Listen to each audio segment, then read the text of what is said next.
ഇടുക്കി പ്രകാശിൽ ഭാര്യയെ വെട്ടിക്കൊലപ്പെടുത്താൻ ശ്രമിച്ച ഭർത്താവിനെ പോലീസ് അറസ്റ്റ് ചെയ്തു. പുന്നത്താനിയിൽ സുമജനാണ് പിടിയിലായത്. ഗുരുതരമായി പരിക്കേറ്റ ഭാര്യ ആലീസ് കട്ടപ്പനയിലെ സ്വകാര്യ ആശുപത്രിയിൽ ചികിത്സയിലാണ്.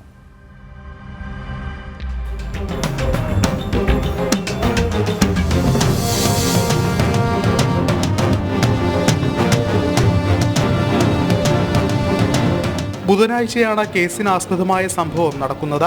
മാനസിക വെല്ലുവിളി നേരിടുന്ന സുമജൻ ഭാര്യ ആലീസിനെ വെട്ടി വീഴ്ത്തുകയായിരുന്നു. തലയ്ക്കും കഴുത്തിനും വെട്ടേറ്റ ഭാര്യ ആലീസ് വീട്ടിൽ നിന്നും ഇറങ്ങിയോടി സമീപ വീടുകളിലെത്തിയാണ് രക്ഷ തേടിയത്. തുടർന്ന് നാട്ടുകാർ ചേർന്ന് ഇവരെ ആശുപത്രിയിൽ എത്തിക്കുകയായിരുന്നു. മാനസിക രോഗിയായ സുമജൻ 3 ദിവസമായി മരുന്ന് കഴിച്ചിരുന്നില്ല. ബുധനാഴ്ച കട്ടപ്പനയിലെ ആശുപത്രിയിൽ പോയി മരുന്ന് വാങ്ങി തിരികെ വന്നതിനു ശേഷം സുമജൻ ഉറങ്ങി.